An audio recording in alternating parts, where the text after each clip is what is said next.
She had the credentials, the confirmation, and the confidence. Yet none of it mattered when the gate agent blocked her path. Dr. Camille Rhodes, a world-renowned aerospace engineer, was humiliated in front of a crowd, told she didn't belong in first class. But what no one expected was that the airline's CEO would recognize her, not as a passenger, but as his boss. What happened next shook the entire company and sparked a national outcry.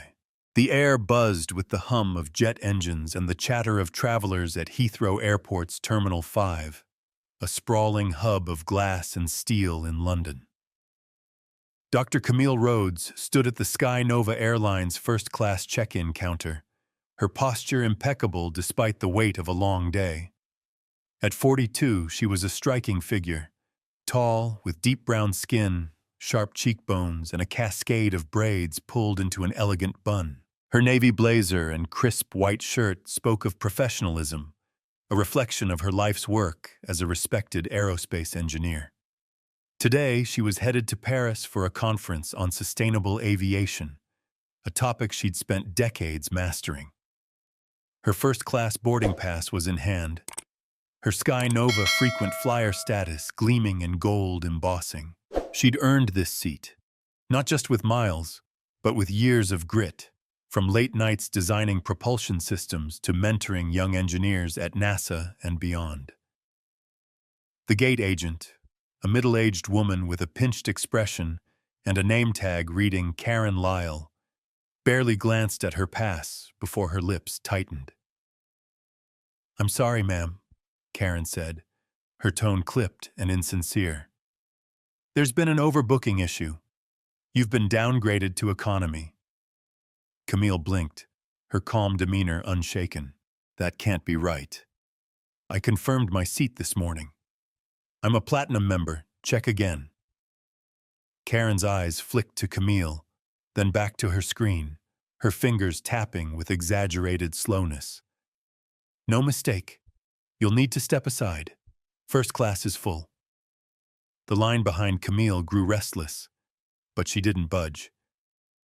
"I'd like to speak to a supervisor," she said evenly, her voice carrying the quiet authority of someone who'd faced worse than this and come out on top.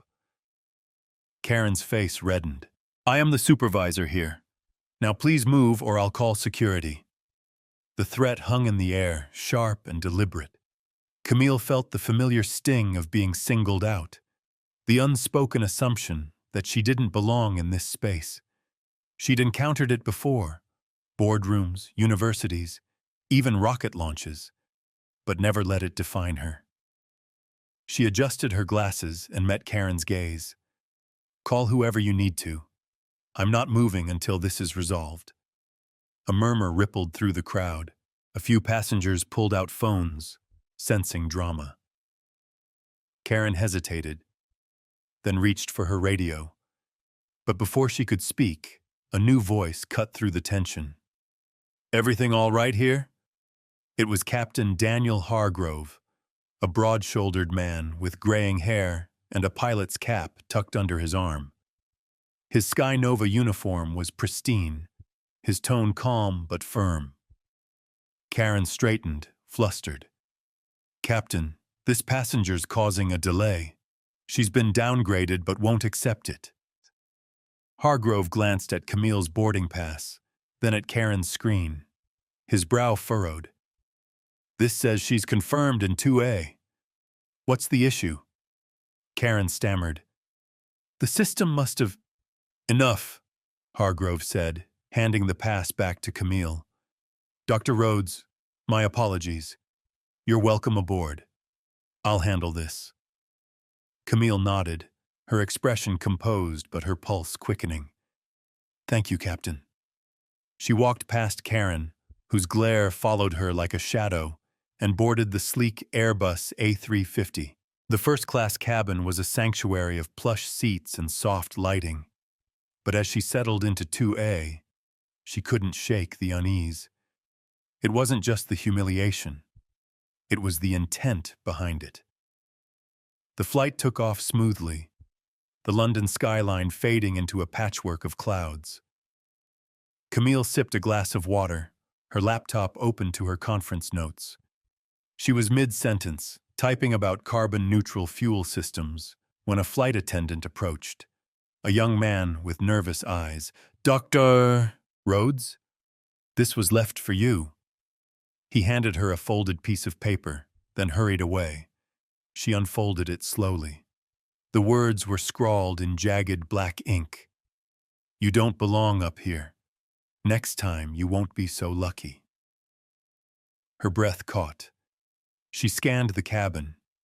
8 other passengers, all absorbed in their own worlds. A businessman on a call, a woman sipping champagne, an older couple napping. No one met her eyes. She pressed the call button, and the same flight attendant returned. "Who gave you this?" she asked, keeping her voice steady. I don't know, ma'am. It was on the galley counter with your seat number on it." "Get the captain," she said. Minutes later, Hargrove emerged from the cockpit, his expression darkening as he read the note. "This is unacceptable. I'll have the crew searched and the passenger manifest reviewed. We're 2 hours from Paris. Stay vigilant, Dr. Rhodes. I'll personally escort you off the plane." She nodded, but her mind raced. Was it Karen, retaliating from afar? A passenger who'd witnessed the gate incident? Or something deeper? She tucked the note into her bag, her engineer's brain shifting into problem-solving mode. This wasn't random. It was targeted. The rest of the flight passed in tense silence. She declined the meal, her appetite gone, and kept her eyes on the cabin. When the plane touched down at Charles de Gaulle Airport, Hargrove kept his word, walking her through the jet bridge. "I've reported this to SkyNova Security," he said. "They'll investigate." "Thank you," she replied, though she knew this was far from over. Charles de Gaulle Airport was a blur of lights and hurried footsteps as Camille stepped into the terminal, Captain Hargrove at her side. The note burned a hole in her bag, its jagged words replaying in her mind. She'd faced prejudice before, subtle slights, overt dismissals, but this felt different. Personal. Dangerous. "I've alerted airport security," Hargrove said, his voice low. "They'll pull the CCTV from the gate and the plane. We'll find who did this." Camille nodded, though she wasn't holding her breath. Systems like these often moved slowly, and she'd learned long ago to rely on herself. "I appreciate it, Captain. I'll follow up with SkyNova directly." He tipped his cap. "Safe travels, Dr. Rhodes. And I'm sorry again." She offered a tight smile and headed toward baggage claim, her mind already shifting gears. She had a keynote to deliver tomorrow. But this incident demanded attention. As she waited for her suitcase, her phone buzzed. A text from an unknown number. "Check your email. Urgent. S." Frowning, she opened her inbox. There, nestled among conference reminders, was a message from S. Patel with the subject line, "We need to talk." It read, "Dr. Rhodes, I heard what happened at Heathrow. I'm appalled, and I owe you an explanation. Meet me at the SkyNova Lounge, Terminal 2E now. Sanjay." Sanjay Patel. The name clicked like a puzzle piece snapping into place. Sanjay had been her intern at NASA 15 years ago, a brilliant, awkward kid from Mumbai with a knack for aerodynamics. She'd mentored him through his first project, a fuel-efficient engine design, and watched him soar. Last she'd heard, he'd climbed the corporate ladder at SkyNova Airlines. She hadn't realized how high. She grabbed her bag and made her way to the lounge, her heels clicking against the polished floor. The SkyNova Lounge was an oasis of luxury. Leather armchairs, a champagne bar, floor-to-ceiling windows overlooking the tarmac. Sanjay stood near the entrance, a lean man in a tailored suit, his dark hair streaked with gray. His face lit up when he saw her, then darkened with guilt. "Camille," he said, extending a hand. "I can't believe this happened to you." She shook his hand, her grip firm. "Sanjay, CEO of SkyNova now, I see. You've come a long way." "Thanks to you," he said, gesturing to a private corner. They sat, and he leaned forward, elbows on his knees. "I got the report from Hargrove. Karen Lyle's been suspended pending investigation. But that note, it's escalated things. I'm so sorry." Camille studied him. "You're not just the CEO, are you? You're worried about more than PR." He sighed, running a hand through his hair. "You're still a silent shareholder, Camille. That investment you made in SkyNova's early days, it's grown. You own 3% of this company. I didn't know it was you on that flight until the manifest crossed my desk." She raised an eyebrow. "And yet your gate agent tried to kick me off it." "That's why I'm here," he said. "This isn't isolated. We've had complaints, racial profiling, class bias. I've been pushing reforms, but it's slow. What happened to you? It's a wake-up call." She pulled the note from her bag and slid it across the table. "This isn't just bias, Sanjay. This is a threat." His jaw tightened as he read it. "This ends now. I'm launching a full audit. Staff, policies, everything. And I want your input. You're not just a passenger or a shareholder. You're the reason I'm here." Camille leaned back, considering. "I've got a conference tomorrow, but I'll help on one condition. You make this public. People need to see it's not just me." "Done," he said without hesitation. "We'll start with a statement tonight." By morning, the story was everywhere. SkyNova's press release, co-signed by Sanjay and Camille, detailed the Heathrow incident, the threat, and a commitment to root out discrimination at every level. X lit up with reactions. Outrage, support, hashtags like #SkyNovaFail and #JusticeFor Camille trending worldwide. A grainy video from a passenger's phone, showing Karen Lyle's confrontation, went viral, amplifying the conversation. Camille delivered her keynote at the Paris conference, her voice steady as she wove the incident into her speech. "Innovation isn't just about engines or fuel," she said to a packed auditorium. "It's about who gets a seat at the table and who's kept out of the room." The applause was thunderous, but her mind was elsewhere. She'd agreed to meet Sanjay again that evening, and the stakes felt higher than ever. Back at the SkyNova lounge, Sanjay greeted her with a tablet in hand. "We've ID'd the note's source," he said.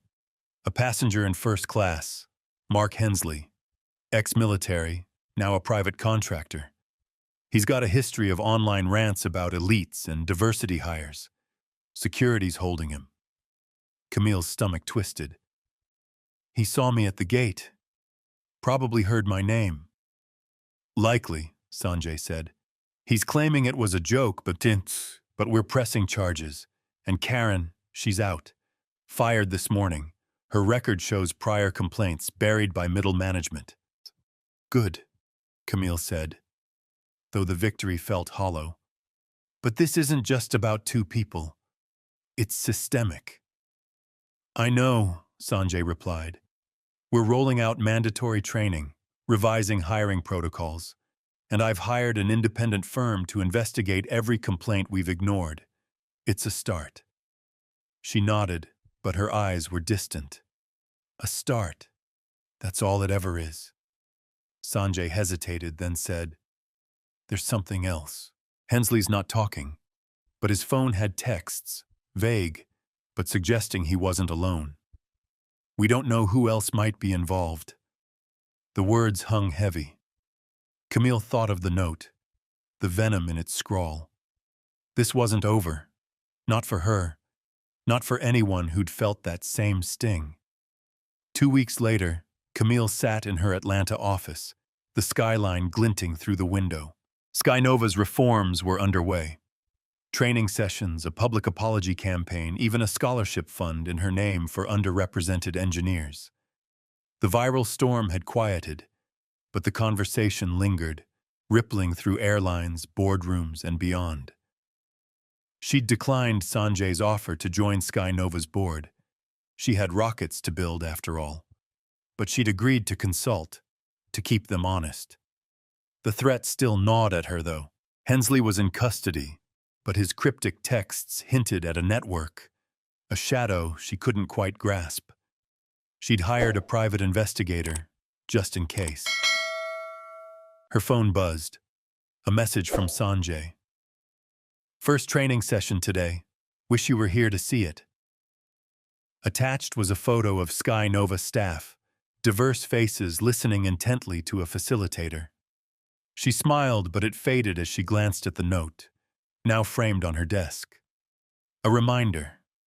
The world hadn't changed overnight. Racism didn't vanish with a press release or a firing.